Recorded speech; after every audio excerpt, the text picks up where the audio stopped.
Hello everyone. Now we are going to discuss about the channels of distribution. Second part. In this, we are going to discuss about the difference between retail and wholesale store, then retail departmental store, chain store, mail order business, uh, consumers cooperative stores, and hire purchase house. ठीक है? Hire purchase house. We are going to discuss under this. Again, this is the part of diploma in pharmacy, second year of drug storage and business management subject. Okay, so let's start with the syllabus. Now, the wholesale and retail differences. So here you can see wholesale, wholesaler is a middleman between manufacturer and retailer, and in retail, middleman between wholesale and consumer. Okay, wholesaler, large scale business, wholesaler does large scale business, retailer does small scale business. Wholesaler, they sell goods for resale. Means the wholesalers, they purchase the goods from the manufacturers and they resell it to the retailers. Whereas in retailer case, what is happening? The sellers, they sell goods for consumer consumption. Means the final consumer is going to purchase from the retailer. Okay, now next is the wholesaler. Location is not important. Means the general public don't have to reach to the wholesale store or to wholesaler, so the premises, the location is not at all important. Whereas for the retailer shop, the location is very important because it should be approachable for the consumers to reach there. Okay, and the next is अगला क्या है? They deal in specific number by specific manufacturers. क्या होता है ये? They deal in specific number by specific manufacturers. Means the wholesalers deal with the limited range, with the limited manufacturer, with the limited number of items, whereas the retailers, they deal in large number of items in different manufacturers. Okay, the wholesaler, window display is not important for trade. Means they don't have to show off that we are doing any wholesale business. Okay, but for the retailers, the layout, the window display is important, so that any person or consumer can identify the shop from the outside of the store. Just like the Bata store, you can identify that this is the Bata store, or if you can, while going on the road, you can identify that where is the mobile shop, or means like Airtel office, or like that shops are there. You can identify like where is the Big Bazaar, like that. I'm sorry, Big Bazaar is the small. But for the retail chain store, from like Apollo Pharmacy is there. Apollo Pharmacy, you can identify that this is the Apollo Pharmacy, or you can't confuse with the uh, shoe outlet, means shoe, this one display, window display, and the medical store display. Okay, same way you can identify. For the retail, it is important because the consumer, the customer has to go and purchase the things, whereas the wholesaler, there is not at all requirement of this window display. Okay, now next is do not have direct contact. So the wholesaler, they are not having the direct contact with whom? With the customers, with the final consumer, whereas the retailers are having the are in the direct contact with the final consumers. So whatever the feedbacks will be from the retailers, sorry, from the consumers, they will be getting from through the retailers only. Wholesalers, they get feedback from the retailers, not from the consumers. Okay, now next is required large amount of capital for trade. Wholesaler business For wholesale business, the initial amount of capital is required always is more for trade, because you have to purchase everything in cash and you have to credit it to the retailer in most of the cases. So the capital requirement for the wholesale business is high, whereas for retailer the small amount of capital is also acceptable, as you can reduce one or two items and you can manage with that. Okay, now after that the next is retail departmental store. Okay, the retail departmental store, what is happening? It is large scale retail organization comprising of number of departments. क्या हो रहा है इसमें? Large scale retail organisations हैं, retail departmental store and comprising number of departments. जैसे departmental store में एक ही store में रिटेल स्टोर है, बट एक ही ऑर्गेनाइजेशन में कई सारे नंबर ऑफ डिपार्टमेंट्स होते हैं. ठीक है, अब इसमें क्या कर रहा है next? It deals with wide range of products. इनके पास प्रोडक्ट्स की भी बहुत ज्यादा रेंज होती है, वाइड रेंज होते हैं. नेक्स्ट क्या हो रहा है? The main object is to satisfy consumer needs at one place to save botheration to consumer. Means अब कस्टमर एक ही जगह जाएगा, वहीं से सारी चीजें खरीद लेगा. Each and every item they can receive from a single under single roof. ठीक है, that is called retail departmental store. Next is advantages of retail departmental store. क्या क्या एडवांटेज है? It provides great convenience to shopping. Under one roof, एक ही जगह पे सारी चीज आप कर ले रहे हैं, तो आपको कन्वीनियंस एक ही जगह जाना है, वहीं से आपको परचेज करके आ जाना है. Next, it keeps large variety of goods. Means आपको रेंज मिल जाती है कि आपको क्या क्या चीज चाहिए है. आपको फूड आइटम्स मिल रहे हैं, आपको इलेक्ट्रॉनिक्स के भी कुछ छोटे मिल जा रहे हैं, आपको वहाँ पे फूड से रिलेटेड, देन डेली यूज के सोप से रिलेटेड हर चीज आपको एक जगह मिल जा रही है. Spices also, everything, all the range you are getting in one shop. That is called retail departmental store. इसमें अब नेक्स्ट क्या कर रहा है? They are located mainly in कहाँ पे? Central part of city. ये हमेशा सिटी के सेंट्रल पार्ट में होते हैं, मतलब एक जगह जाएंगे और वहां से सारी चीजें ले जाएंगे. तो ये क्या है कि हर जगह सबसे अप्रोचेबल होना चाहिए.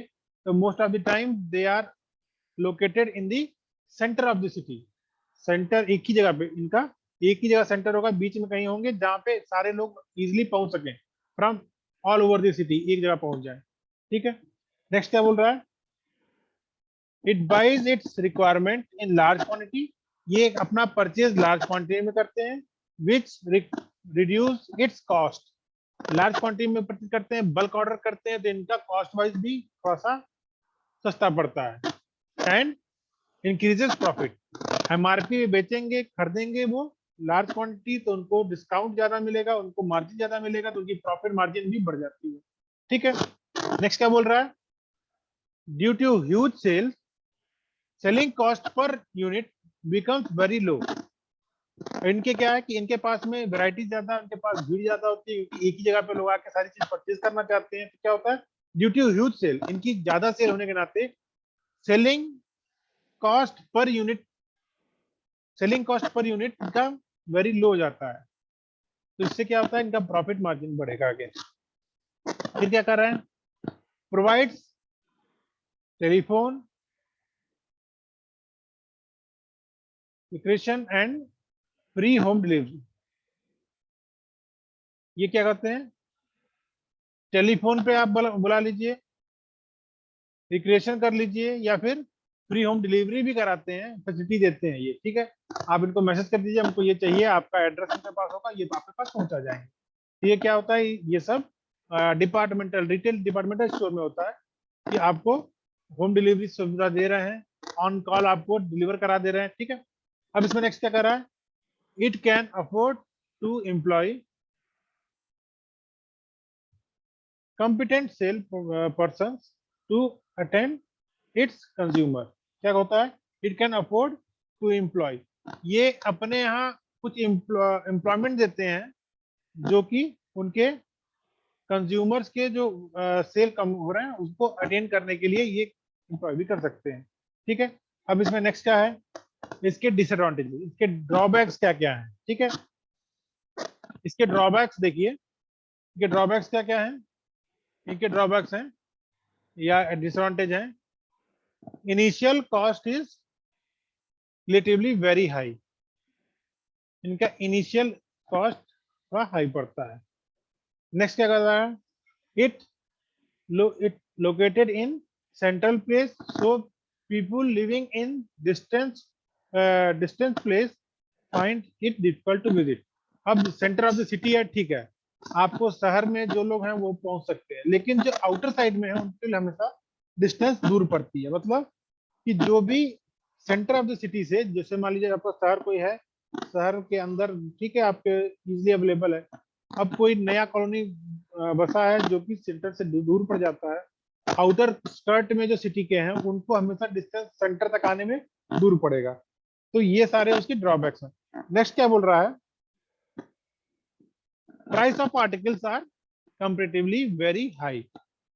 उनका क्या है कि अब डिपार्टमेंटल स्टोर में कंपैरेटिव अगर बाकी जगह देखें रिटेल से, तो क्या होगा कि इनका कंपैरेटिवली इनका प्राइस हाई है। हाई का मतलब not more than MRP, but उनके जो प्रॉफिट मार्जिन होंगे, जो आपका जो सेल करेंगे वो आपका डिस्काउंट वगैरह कम करेंगे, और जो भी मतलब वो एवरेज क्वालिटी की चीजें फिर नहीं रखेंगे। क्यों? क्योंकि उनको कॉस्ट बढ़िया रखना है, महंगा सामान रखना है, तो क्वालिटी वाइज भी अच्छा रखेंगे। तो उनका मीन्स क्वालिटी के साथ साथ उनका प्राइस भी हाईएस्ट प्राइस वाली चीजें। तो ये लो बजट या फिर एवरेज बजट के लोग उसको परचेज नहीं करते। फिर क्या कर रहा है, देयर में नॉट बी पर्सनल कॉन्टेक्ट और coordination between various departments in a department store. क्या करते हैं, डिपार्टमेंट के अंदर अलग अलग डिपार्टमेंट्स के आपस में पर्सनल कॉन्टेक्ट और कोऑर्डिनेशन नहीं होता है। मीन्स आपको हर एक डिपार्टमेंट में अलग अलग आपको जाके करना पड़ेगा उसको। नेक्स्ट क्या बोल रहा है, sales are controlled by employees, so owner can not establish personal contact with customer. अब ये कह रहा है कि जो owner of the departmental retail store है वो खुद कोई चीज नहीं करता, हर चीज के लिए एम्प्लॉय रखा है। वहां पे हर जगह कर्मचारी हैं जो कि अलग अलग सेल डिपार्टमेंट में है, अलग अलग डिपार्टमेंटल उसके जो स्टोर है उसमें काम कर रहे हैं, उसको सेल कर रहे हैं, कैशियर कैश का काम कर रहा है, वो सारी चीजें हो रही हैं। तो यहाँ पे दिक्कत क्या आती है कि कंज्यूमर का कांटेक्ट डायरेक्ट ओनर से नहीं हो पाता है। ठीक है, तो दीज आर द डिसएडवांटेजेस। अब इसके बाद क्या दिखा रहा है, ये आपका है मल्टीपल शॉप और चेन स्टोर कैसा होता है। चेन स्टोर मीन्स एक हेड शॉप होगी और उसके बाद से थ्रू आउट द सिटी अलग अलग रहेंगे। मतलब सेंटर में एक बड़ी शॉप कर दिए और बाकी उसके सब ब्रांच कर दिए थ्रू आउट द सिटी। इसमें करते क्या है कि पूरे शहर में 4 ब्रांच कर दिए, एक मेन ब्रांच कर दी। ठीक है, अब इसको समझेंगे कैसे। They are the groups of shops in same branch of retail trade. ठीक है, जैसे बाटा का शोरूम है, तो बाटा का क्या है कि शहर में एक ब्रांच नहीं है, कम से कम 4 से 5 ब्रांचेस है। क्यों? क्योंकि अब जैसे उसका जो ड्रॉबैक था इसके पहले वाले का कि सेंटर ऑफ द सिटी है, सब कोई सेंटर नहीं पहुंच सकता है। ठीक, अब यहाँ उस ड्रॉबैक को ओवरकम कर दिया गया है कि एक तो सेंटर में ब्रांच है, फिर उसकी थ्रू आउट दी सिटी अलग अलग कॉर्नर में, मान लीजिएगा आपका शहर का 4 कोना है, शहर के 4 बड़े बड़े साइट्स हैं आउटर गोइंग, तो वहां चारों कोने कर दिया। तो क्या होगा कि जिसको जहां पे पास पड़ेगा, भाई शहर में 4 कोना मान लिए, तो कोई ना कोई चारों कोनों में से कोई ना कोई चारों कोने के मतलब उसके बीच में कहीं ना कहीं होगा। जरूरी नहीं है कि सबको सेंटर तक आना पड़े, वो अपने नियर बाई जो भी शॉप है वहां से ले सकते हैं। ठीक है, अब क्या कर रहा है, एग्जाम्पल्स क्या है इसका, बैद्यनाथ, डाबर और हमदर्द के, ये तो आपके उसके हो गए। अभी जैसे नया में पतंजलि स्टोर है। पतंजलि स्टोर क्या है कि एक आपका हेड ब्रांच बना दिया और उसके बाद से रिटेल के उसके बहुत सारे हैं, ठीक है, तो उस तरह से कर सकते हैं। अगला आपका आता है इसमें एडवांटेजेस ऑफ, इसके एडवांटेजेस हैं मल्टीपल स्टोर या चेन स्टोर के, ठीक है। क्या बता रहे हैं इसमें, it results in bulk buying which reduce cost of product. अब क्या है, आपके चेन स्टोर में कई सारे स्टोर एक साथ जुड़े हुए हैं, सबकी जगह पे एक ही प्रोडक्ट बिकते हैं, एक ही ब्रांड्स के प्रोडक्ट बिकते हैं, तो आपको परचेज क्या करना है, जो भी परचेज करना है बल्क में परचेज करना है। बल्क में परचेज करेंगे आपका कॉस्ट इफेक्टिव पड़ेगा, सस्ता पड़ेगा। सस्ता पड़ेगा तो आपकी मार्जिन, प्रॉफिट मार्जिन बढ़ जाती है, ठीक है। नेक्स्ट क्या बोल रहा है, there is considerable increase in sale because majority of branches. Because क्या होता है कि मेजॉरिटी ऑफ ब्रांचेस हैं, तो मान लीजिए कोई एक बार जमीन वहां से आपके दुकान से कोई सामान खरीद लिया, आपको पता हो गया, उसको पता हो गया कि हाँ यहाँ पे ये दवा मिलती है, ठीक है, तो उसके क्या करेंगे, अब वो शहर के किसी कोने में होगा। मान लीजिए एक तो एक सिटी की बात कर रहे हैं चेन स्टोर, अब जैसे बाटा की बात करते हैं, बाटा रहता नहीं कि सिर्फ एक ही सिटी में है, तो पूरे स्टेट में है। पूरे स्टेट में क्या, पूरे हर स्टेट में है, पूरे ऑल ओवर कंट्री में अलग अलग ब्रांचेस हैं उसकी, हर सिटी में ब्रांचेस हैं। तो क्या हुआ कि वो through out the country, through out the state, through out the city, वो मेडिसिन किसी भी कॉर्नर ऑफ द सिटी, किसी भी कॉर्नर जो भी उसके लेआउट है थ्रू आउट द इंडिया या थ्रू आउट द कंट्री, वो वहां से ले सकता है, ठीक है। उसको क्या हो गया कि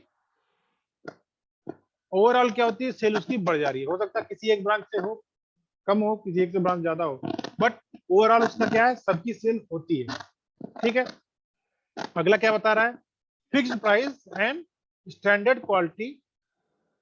फिक्स प्राइस होती है भाई, हर जगह रिटेल में क्या होता है, फिक्स प्राइस है जो फिक्स कर दिए through out the layout, through out the branches, सब में एक ही दाम रहेगा, एक ही क्वालिटी रहेगी, ठीक है। अब एक ही क्वालिटी का बेस्ट क्वालिटी दे रहे हैं तो बेस्ट क्वालिटी, एवरेज क्वालिटी तो एवरेज क्वालिटी, वो क्वालिटी दे रहे हैं। अब कंज्यूमर को, आपको क्या लॉन्ग टर्म गोल है आपका बिजनेस में या शॉर्ट टर्म है, उसके हिसाब से आपका प्रोडक्ट्स रहेंगे आपके पास, तो उसके प्राइस और स्टैंडर्ड थ्रू आउट दी, जैसे अभी आप देखेंगे थ्रू आउट उसके क्या होता है, एक ही सामान है थ्रू आउट दी कंट्री, एक ही ब्रांड से बिक रहा है, एक ही क्वालिटी का बिक रहा है, तो उससे क्या होता है, कस्टमर सेटिस्फेक्शन मिलता है, और कस्टमर क्या होता है, कॉन्फिडेंट होता है कि हमको ये प्रोडक्ट अच्छा लगता है, ये प्रोडक्ट आपको यहाँ मिल सकता है, ठीक है। अब अगला क्या पूछता है इसमें, there is a uniformity of window display and shop decoration. Means आप शॉप को बाहर से देख के पहचान सकते हो कि ये किस चीज की शॉप है, ठीक है। आपको जाके ध्यान से नहीं करना पड़ेगा, आपको रैंडमली पता चल जाए कि हाँ ये इस दुकान है, ठीक है। तो उसके लेआउट, उसकी सजावट, उसके स्टोर के प्रोडक्ट, वो सारी चीजें आपको आइडेंटिकल हो जाती है। विंडो डिस्प्ले आपका आइडेंटिकल रहेगा, आपकी decoration through out the country एक जैसी रहेगी, लेआउट एक जैसा रहेगा, ठीक है। नेक्स्ट क्या बोल रहा है, there is direct contact between producer and consumer, so middle man profit is utilise.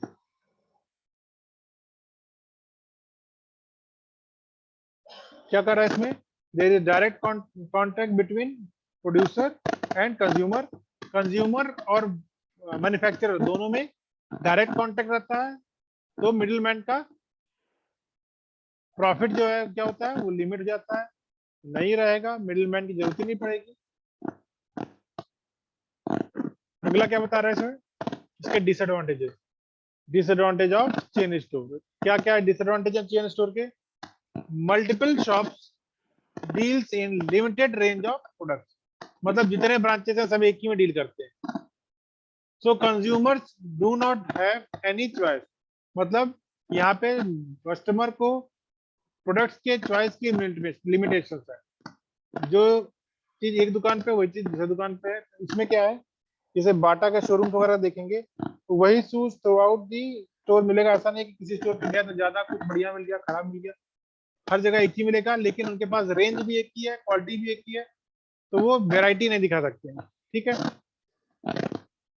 Next क्या बता रहा है, the staff at multiple store have little freedom to make its own decision.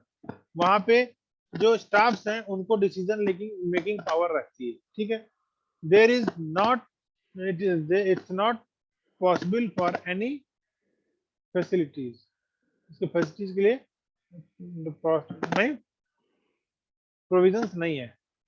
फिर क्या कर रहा है, here successes of organization depends upon branch manager. यहाँ पे ब्रांच मैनेजर जो रहेगा उसके सक्सेस पे, उसके मैनेजिंग क्वालिटी पे, उसके ब्रांच के सेल पे डिपेंड करेगा कि सक्सेस कितना रहेगा ऑर्गेनाइजेशन का। ठीक है,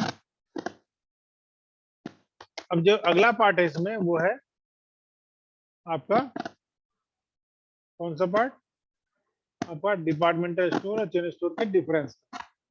ठीक है, अब डिपार्टमेंटल स्टोर और चेन स्टोर में क्या डिफरेंस क्या क्या है, they offers wide variety of products. कौन से, डिपार्टमेंटल स्टोर।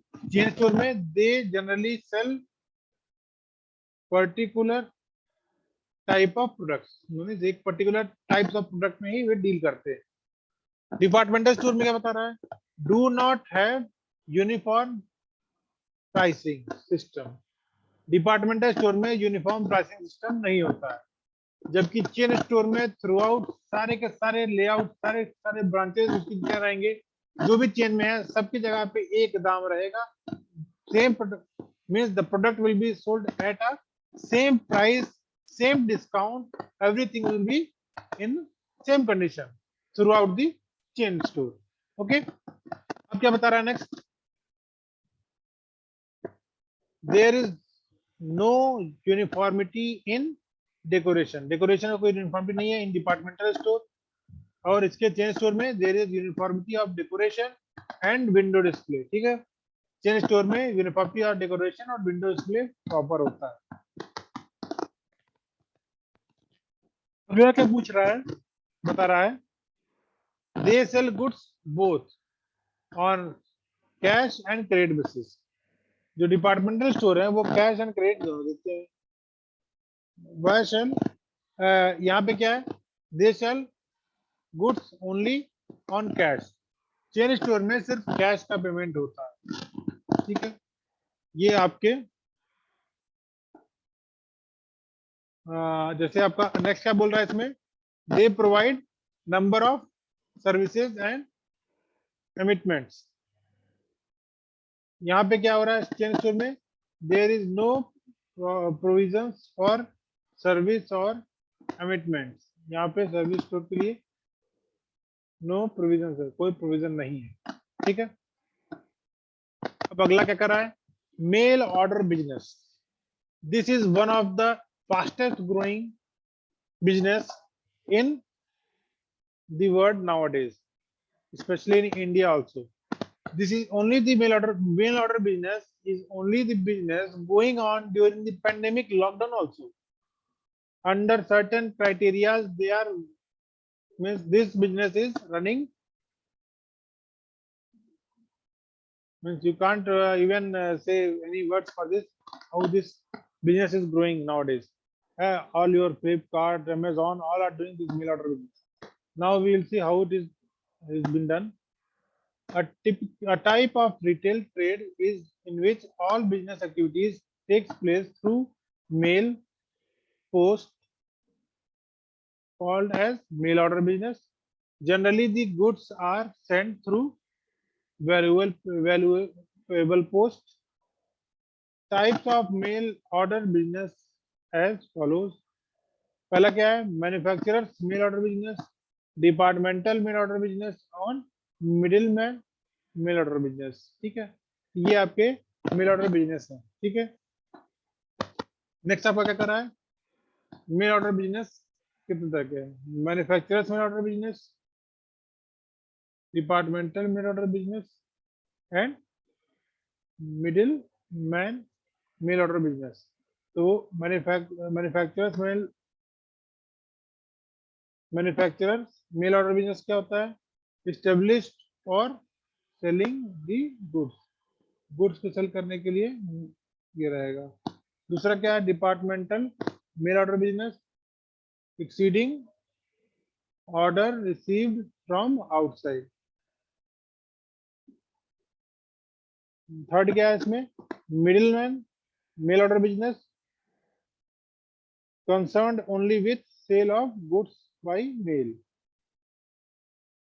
नेक्स्ट आपका आता है इसमें एडवांटेजेस। क्या क्या एडवांटेजेस आ रहे हैं इसमें मेल ऑर्डर बिजनेस के? ठीक है, अब मेल ऑर्डर बिजनेस के जो एडवांटेजेस हैं उसको देखिए। It does not need shop और शोरूम। मेल ऑर्डर बिजनेस के लिए आपको शोरूम नहीं चाहिए, आपको शॉप नहीं चाहिए, आपको कहीं विंडो डिस्प्ले नहीं करना है। ठीक है, फिजिकली विंडो डिस्प्ले नहीं करना है। नेक्स्ट क्या बोल रहा है उसमें? Running expense is low because it does not require large amount of employees. Running cost, इसको इनिशियल स्टेज पे रन करना is very easy, very cost effective. बहुत कम पैसे से स्टार्ट कर सकते हैं। क्यों? क्योंकि इसमें आपको एम्प्लॉयज रखने की जरूरत नहीं है, आपको दुकान की जरूरत नहीं है, तो ये सब आपका पैसा बचा दे रहे हैं। ठीक है, नेक्स्ट आपका क्या कर रहा है? Very useful for those who live in remote areas of country. जो लोग अपना ऐसे आप रहते हैं जो रिमोट एरियाज में रहते हैं, बहुत इंटीरियर में रहते हैं, उनका क्या है? उनके लिए ये बहुत ही हेल्पफुल है। Very useful for those who live in remote areas of countries. जहाँ पे कोई जाना आना मुश्किल है, वहां के लिए बहुत एकदम ब्रह्मास्त्र का काम करता है कि भाई आपको कोई सामान चाहिए आपके घर तक पहुंचाएगा, गांव तक पहुंचाएगा। ठीक है, नेक्स्ट क्या बोल रहा है? Direct link between manufacturer and consumer या कस्टमर। आपको मेल के थ्रू आता है, लिंक भेज दिया, आपका लॉगिन कर दिया, आपका सामान चला गया। इस तरह से आपका डायरेक्ट लिंक है। ठीक है, डायरेक्ट इसको कर सकते हैं। नेक्स्ट क्या बोल रहा है? There is no danger of bad depth. Bad depth मतलब बैड डेप्थ इसमें नहीं होगा, उसका डेंजर कम है, क्योंकि आपका मेल ऑर्डर के थ्रू है, आपका पैसा थ्रू इलेक्ट्रॉनिक ट्रांसफर होता है। ठीक है, तो ये आपका मनी वाइज इसका यहाँ पे सेफ रहेगा। नेक्स्ट क्या बोल रहा है? Sellers get very wide market to sell product. Means online बेचना है, मेल ऑर्डर के थ्रू बेचना है, पूरी दुनिया आपकी है, पूरा देश आपका है, कहीं बेचो। ठीक है, तो उसको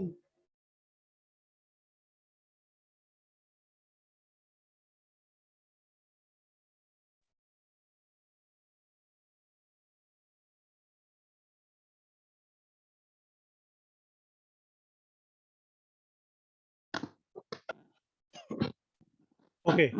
अब ये क्या था?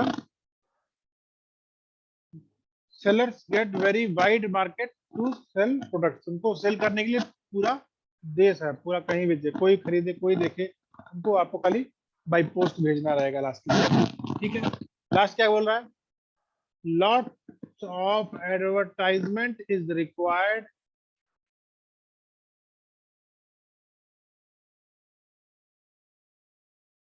ठीक है, lots of advertisement is required. As a result, it can be estimated from number of orders country। क्या कर रहा है इसमें? Lots of advertisement is required. As a result, it can be estimate from number of order secured, quantities of goods ordered। ठीक है, कैसे बता रहे हैं कि आपके जो भी गुड्स हैं वो क्या होते हैं? थ्रू आउट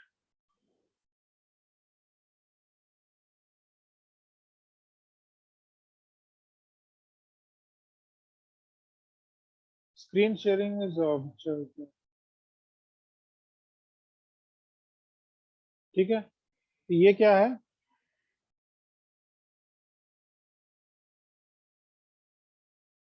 आपका lots of advertisement is required as a result. Lots of requirement required है क्योंकि आपको जानकारी देनी पड़ेगी। हाँ, आपने कुछ ऑनलाइन बेचा है तो कैसे पता चलेगा? जब लोग ऑनलाइन पहुंचेंगे उनको दिखना चाहिए, ठीक है, उनके पास जानकारी होनी चाहिए। उसके बाद नेक्स्ट क्या कर रहा है? As a result, it can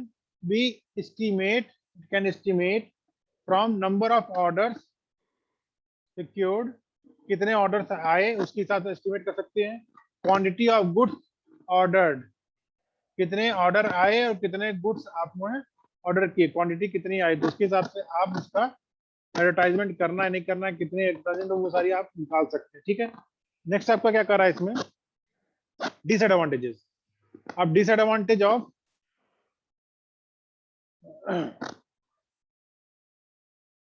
mail order business क्या है? Buyers can not examine goods before purchasing.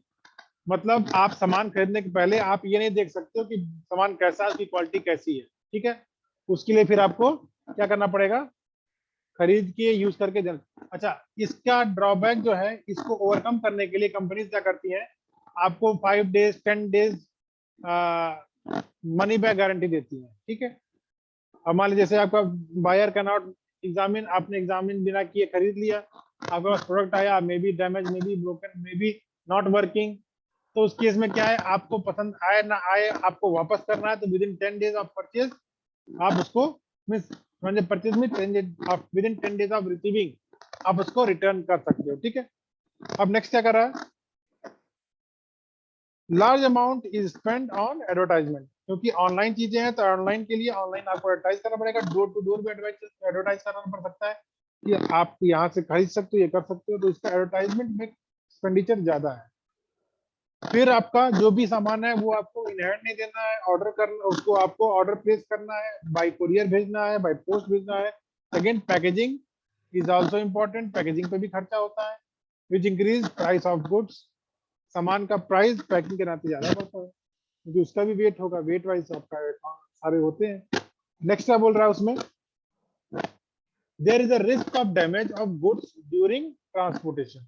अब ट्रांसपोर्टेशन में डैमेज का केस है, वापस आया तो किसका लॉस हुआ? जो भी आपका, जो भी ओनर ऑफ द बिजनेस है, ठीक है, उसका लॉस हुआ क्योंकि उसका सामान वहां से रिजेक्ट हो गया कि हमको टूटा मिला है और वो रिप्लेस होगा नहीं, तो उसके पास रहेगा तो वो लॉस उसका कंपनी का, ठीक है। नेक्स्ट क्या बता रहा है? There is a chance of cheating by dishonest traders. अब कोई गड़बड़ आदमी है तो वो वहां से चीटिंग कर सकता है, ठीक है। तो उसका अगर कोई पैसा बाकी हो किसी अकाउंट सेक्शन से होता है, सॉरी, जो भी उसका पैसा वगैरह मीन्स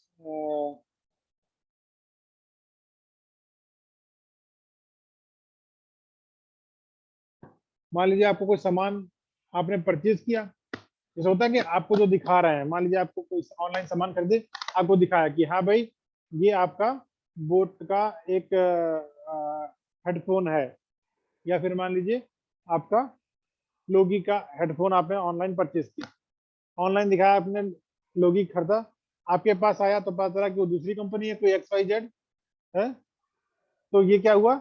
ये चीटिंग हो गई, डिसऑनेस्ट ट्रेडिंग हो गई। इस केस में ये सारी चीजें हो सकती हैं। आपसे पेमेंट ज्यादा कराया, आपको सस्ता सामान दे दिया, वो चीजें आपके फिर उसमें आती हैं, ठीक है। ये डिसएडवांटेज है उसके। इसीलिए जो भी आपको जैसे जो भी आपके अमेजोन के थ्रू करते हैं या फिर फ्लिपकार्ट के थ्रू करते हैं, तो वो सर्टिफिकेशन पाने के लिए क्या ऑथराइज है कि नहीं, तो उनका इंस्ट्रक्शन होता है, सारी चीजें वेरीफाई होती हैं, तब वो सेल करते हैं, ठीक है। इसीलिए रजिस्टर्ड बिना कोई ऐसे अरे साइट से भी सामान ले लेना चाहिए। नेक्स्ट क्या है? Lack of personal contact between manufacturer and consumer. यहाँ पे मैन्युफैक्चरर कंज्यूमर के बीच में डायरेक्ट कांटेक्ट भी नहीं हो रहा है, ठीक है, प्रॉपर कांटेक्ट नहीं हो रहा है। नेक्स्ट इसमें क्या आता है? Consumers cooperative society. This consumers cooperative society we will discuss in our next class. So thank you.